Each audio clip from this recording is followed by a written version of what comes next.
Well, good evening. Oh my goodness. I hope you are having a good day. And I hope I am live.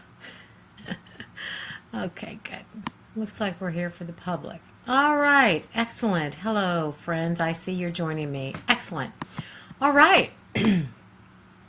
Usually I'm not rushing in here at exactly the last minute, but I had a very happy event tonight. I got to meet with a friend of mine, a very good friend of mine, and I haven't seen her for a couple of years, and so I got to stop and visit with her and meet her two youngest children that I hadn't met before, and I'm telling you, it was just a joy, People that I love so much.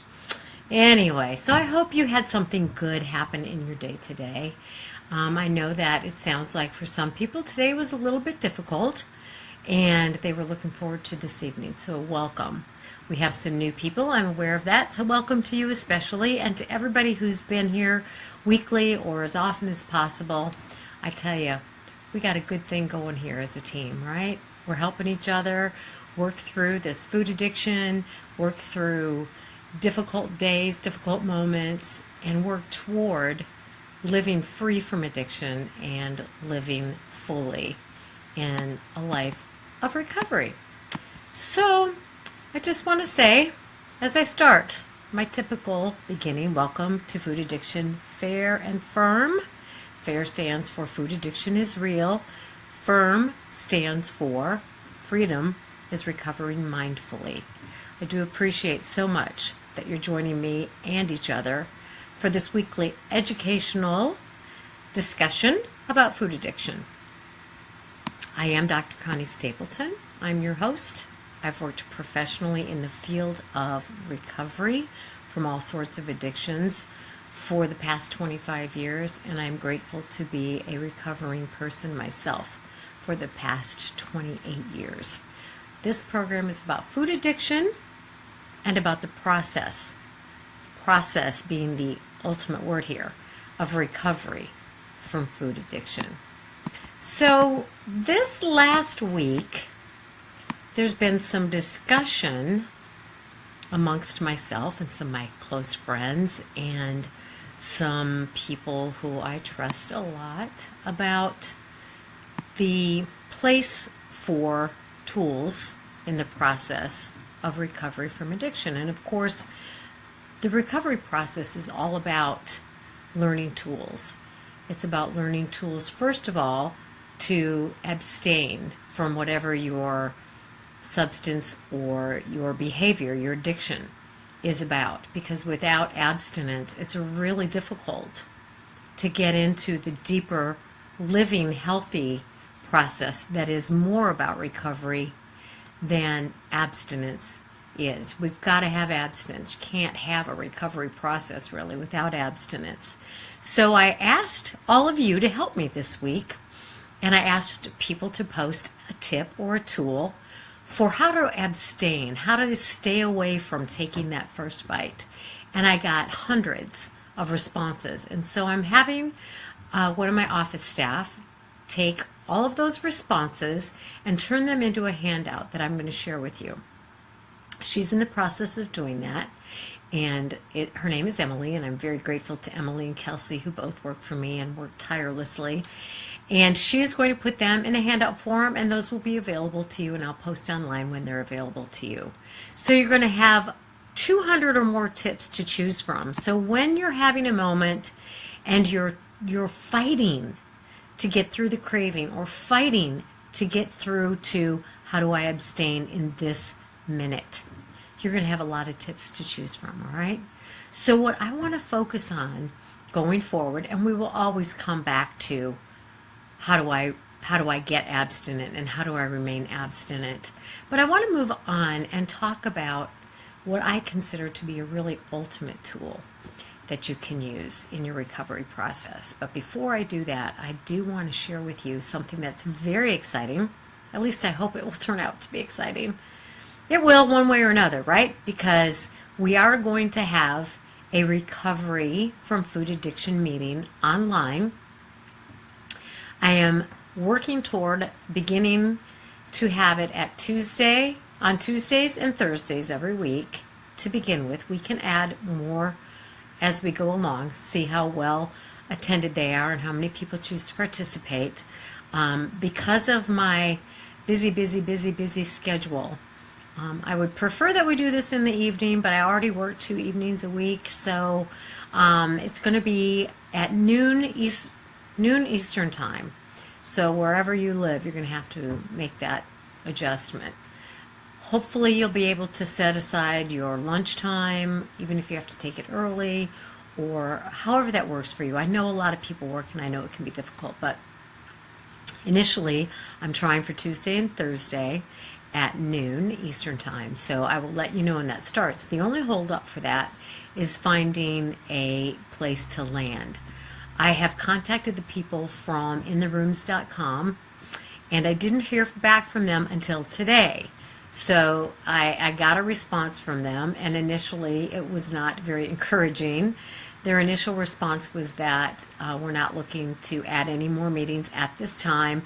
But then they went on to ask me a series of questions about my experience and my work in addiction and recovery, and if I had done any online things, blah, blah, blah. So what I am going to do is respond to them tonight and tell them what a tremendous need there is for a meeting for those people who are really suffering and struggling from food addiction. So I will tell them, you know, how very badly this meeting is needed and how many people are eager to attend and all my experience, and maybe that'll make a difference. And even if they say no right now, maybe in the future they will a space will open and they will add us. I'm going to try real hard. I have no problem with doing this on another venue or another platform.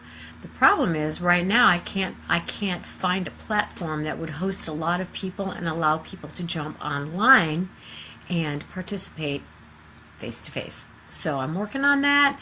If any of you know of any options, hopefully free ones, so we can have a meeting where a lot of people can participate verbally and maybe face to face. So I'll see what I can do, and it will be a reality in the very near future. So look forward to that as part of your ongoing recovery. Okay, so what I want to do, besides welcoming everybody and thanking you again for being here, is share with you a tool that I use in my 10-week class, Gain While You Lose. It's a program where we gain insight, we gain awareness, we gain knowledge of ourselves, we become familiar, more and more familiar with ourselves. And as I've shared with you before, I believe that the bottom line in recovering from any addiction is really healing. In fact, you know, I may change my vernacular, my verbiage from recovery from addiction to healing from addiction, because it's more than healing from this substance. You know, the substance is just a symptom of the problem. So we just got to get the substance out of the way. That's not the problem. The problems are much deeper. And I believe that what recovery is all about is healing the relationship that we have with ourselves. We talked a lot about the shame that a lot of addicts carry deep down within them that says, I'm really not okay. There's just not something okay about me, not something we say normal. I want to eat like a normal person. I want to be able to, you know, not feel so awkward in crowds. I want to deal with my feelings better. I want to deal with my needs, recognize them. I want to live healthier. So I believe that it's all about healing the relationship with ourselves at the deepest level. Because if we feel better about ourselves, if we forgive ourselves for whatever, if we forgive other people for whatever, if we clean out our emotional closets by dealing with whatever we've been carrying around with us for too long. And when I say when we deal with them, all I mean is talking about them, sharing our feelings with them, talking about it with somebody we trust, and getting the feelings out so we don't have to carry them with us, because they exhaust us and they hammer at us all the time. I explain it like, you know, these feelings in our past and our undealt with, unresolved issues follow us around, chomping at our behind until we stop and we say, fine, I'm going to turn around and take a look I'm going to get rid of this stuff so it doesn't have to bite you in the behind all the time. I talked last week about acceptance and surrender, and that's part of what I'm going to talk about tonight too. But I wanted to share with you something that I am coming to terms with. It's not something that's new to me, but it's something that all of a sudden I'm ready to say, I'm done with this. I'm sick and tired of being sick and tired from this. And I believe that we have to get to that point with whatever it is. We have to get sick and tired of being sick and tired of thinking about something, of dieting, of worrying about it, of whatever it is. And in this case, for me, it has to do with creating a lot of unnecessary angst and anxiety and emotional distress because of how I'm thinking about things. This isn't something that goes away. It's not a once and done, oh yeah, I got this thinking thing, right? At different stages of my life and at different stages of your lives, in different stages of our recovery processes, we come to terms with different things. That's why they call therapy and recovery like peeling an onion. You can't get rid of all of it at one time. So we deal with one issue and then we deal with the next, and then we deal with a deeper one and then a deeper one. So I just had myself in quite a tizzy the other day, knowing, fully aware that the tizziness was coming from the way I was making things bigger than they were emotionally. And I called one of my friends. I told you I have some very, very good friends.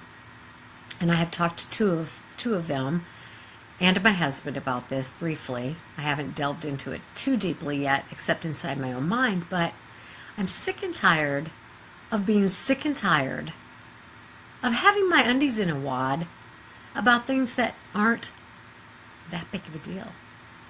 One of the tools you can use is to say to yourself, and I do this, I say to myself, at this moment, is everything okay? And most of the moments in our life, the truth is everything's going to be okay, right? So this is something that I'm currently working on, and I think that you can currently work on it too. And it's like I made up my mind, almost like I shared with you the day I decided I'm never going to, never is being a strong word, okay?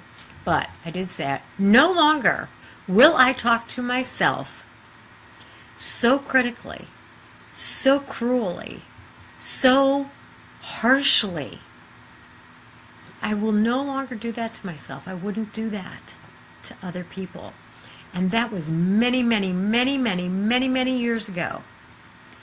And it's been very rare since that time that I'm really uber critical of myself, because I'll catch myself and I'll say no more. So I want you to get to the point in your recovery and your healing from food addiction where you're tempted by a food, a trigger food, and you say no more. I'm sick and tired of being sick and tired of this battle.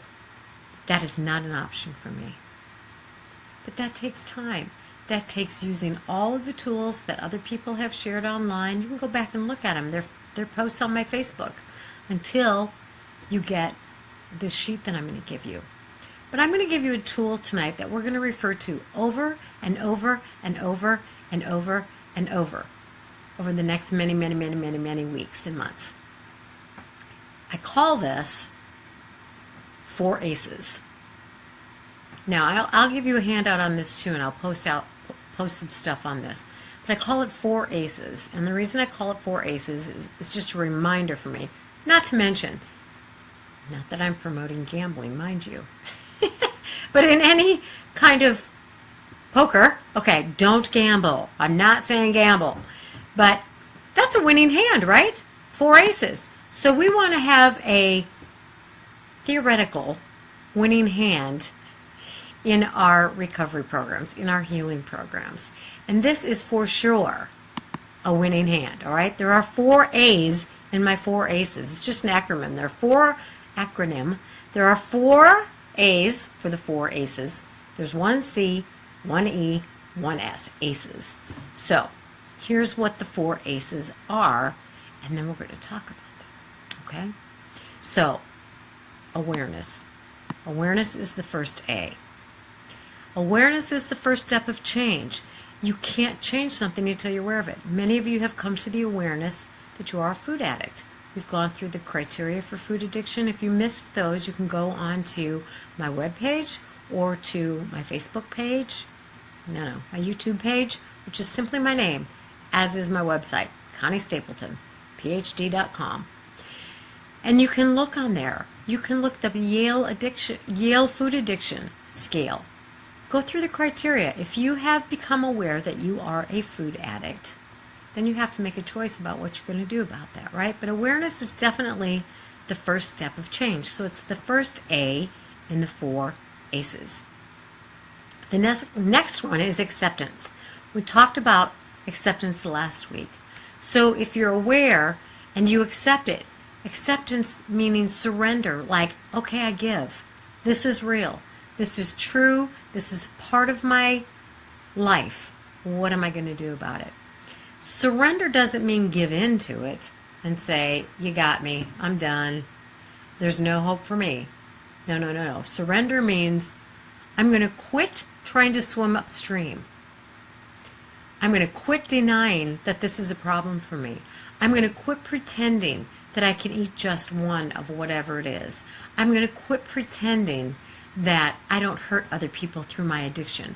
I'm accepting that these things are real. They're part of the addictive process. I'm accepting that I need help. I'm surrendering. I give, right? I don't give into it. I give up the fight. I surrender.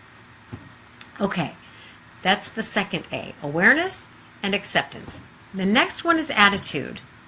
Because if you go into this with a really negative attitude, right? If you're negative Nelly throughout this whole process, oh, what's the use? Why bother? There's no hope for me. And this is something that, the firm and fair part of this, the fairness part, the compassion says, I get it. I understand where the negative comes from. I understand that it may be a learned kind of attitude. I understand that maybe being negative got you some needed attention or met some kind of need that you have. And the firm part of me says, I've got very little patience for negativity, continual negativity. I mean, we all have moments, right? We all maybe have a whole day and we just go, I'm fighting, but I'm struggling to get out of this negative attitude, so I'm just going to go to bed and get up again and start over. Even if that means lay down on the couch for 5 minutes and pretend you're getting up again. But consistent, day after day, week after week, month after month, everybody who knows you thinks, ooh, negative Nelly. Hopefully you've got enough people who are loving you enough to say, the attitude might have to be tweaked just a little bit if you're going to make any progress in here, okay? So a willingness to have a more positive attitude, a willingness to say, okay, this is going to be work. I'm aware that it's going to be work. Awareness, one of the A's. I accept that this is going to be hard, that this is going to be a lifetime of work. I know that my attitude is going to make a big difference, right? I think I can, I knew I could, right? Self-efficacy. Start with one thing you did well and build on it from there. And the reason I shared my little anecdote about what I'm dealing with right now is to let you know that this is a lifelong process. I have dealt with many things along the way. Sometimes they creep up and bite me in the rear again. But I'm aware, I accept, I put forth the effort. All right? This one, I'm putting forth more effort into at this time because I'm sick and tired of it. Nobody's doing this to me but me. And so I want you to know that this is a lifelong process. You're not going to be recovered. This is a healing process that's going to take the rest of your life. But I also want you to know I brought it up because I wanted to talk about the acceptance, the surrender. It's like, all right already, Connie, when are you going to stop tormenting yourself in this particular way? I'm done. I don't like how I feel. I don't like what that does to my attitude. I don't like how I spill that out onto other people. I just have to surrender and say, is it worth it? And so what I'm working on is figuring out, what need does that fill for me?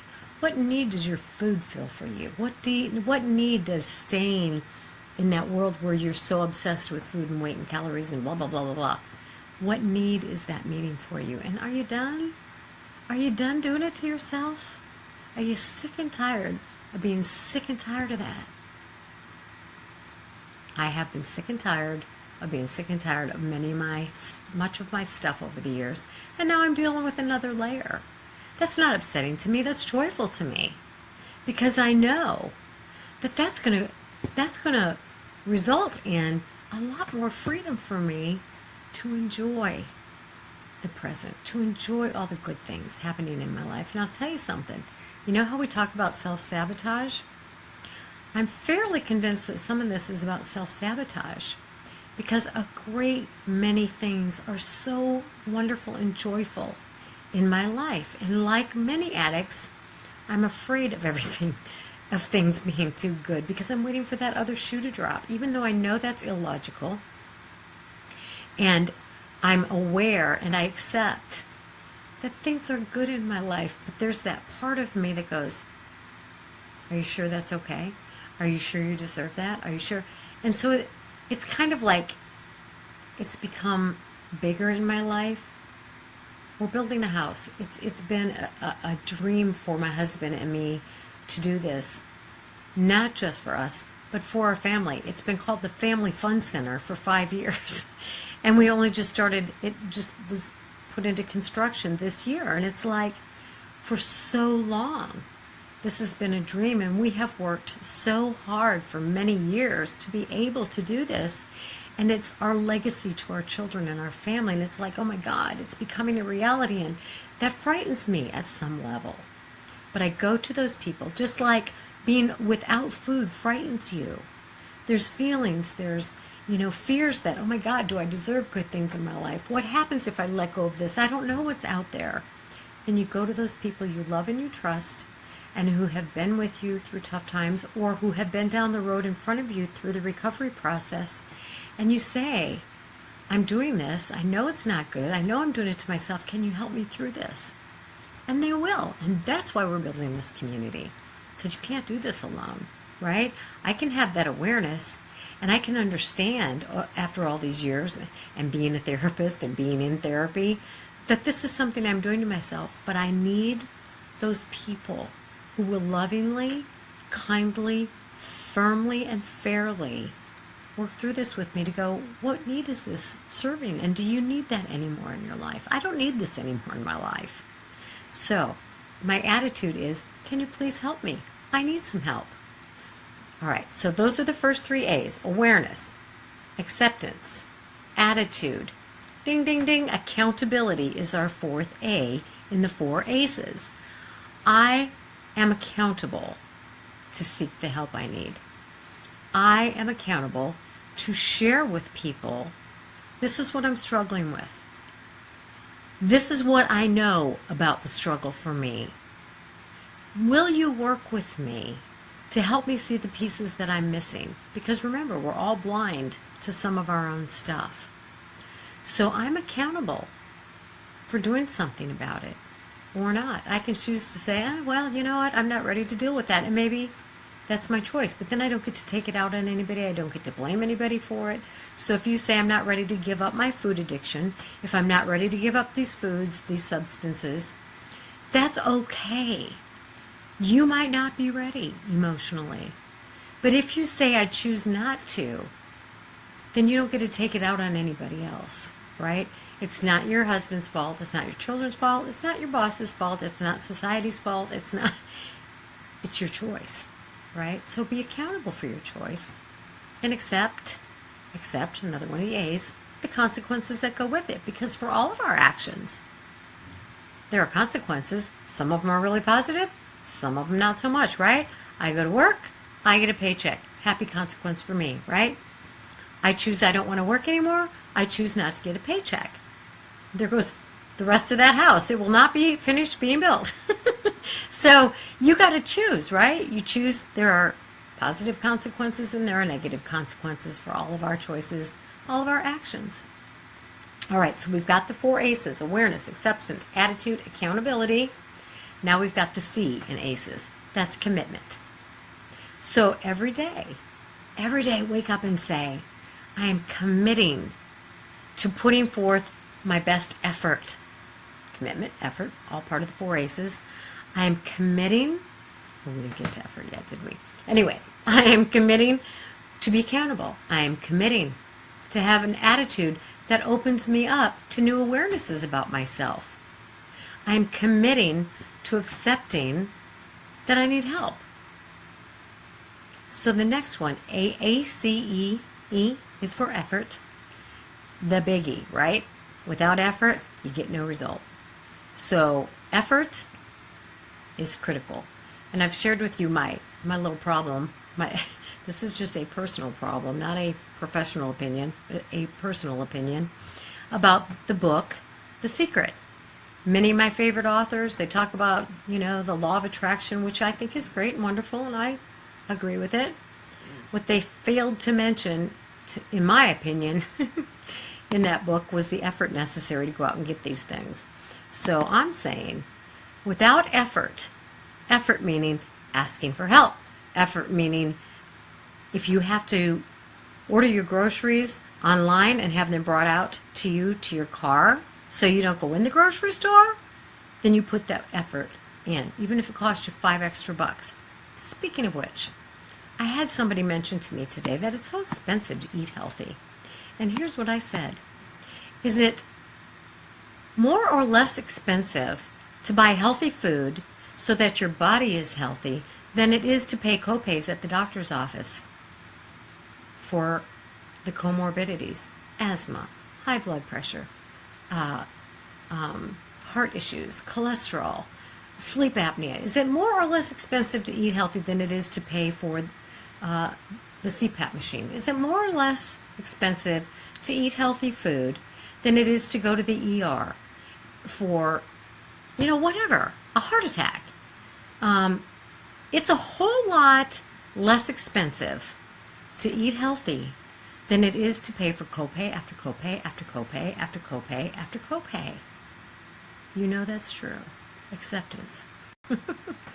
All right, so there for your attitude, right? All right. Awareness, acceptance, attitude, accountability, commitment, and effort. Those are the 4 ACEs. ACES. S is for self. Because yourself matters. Yourself is worth it. Yourself is very valuable to other people. Most importantly, yourself is valuable to you if you allow it to be, if you give yourself permission to matter. To me, you matter, but do you matter to you? So, how can there be so much to talk about all the time? There just is, right? All right, so I talked to you about the food addiction and healing. Maybe I'll call it that. No, I'll call it food addiction fair and firm. But it will be about healing from the disease of addiction. I will let you know as soon as we have a platform, as soon as we have a place that we can host it where people can contribute, can join in. Remember, abstinence first, absolutely. The wise words from the absolutely wonderful Vera Tarman. So work on that abstinence, and remember, you're not going to go a whole lot further in your recovery process until you're abstinent from whatever your trigger foods or trigger food groups are. So I want to remind you that I like to refer to myself as your recovery conscience, because lots of people tell me, I heard your voice, Connie. I heard your voice when I was in the grocery store telling me if it's not at home, it's not going to be a temptation. So whatever it is, I hope that you will hold firm and let myself and the others in your recovery groups be your recovery conscience and be with you, even when you're not directly with any one of us. And remember, your health is your responsibility this day and every day. I will see you next week, and I look forward to seeing you and hearing from you online. All right. Use those 4 ACEs, my friends. Thanks for your time tonight. Really appreciate it. This video, as well as the others, will be on my web page, www.conniestapletonphd.com, or on YouTube. Just search my name, Connie Stapleton. I also started Instagram again last night, so I'm going to try to work that into my social media madness. All right. Have a good one. Take care.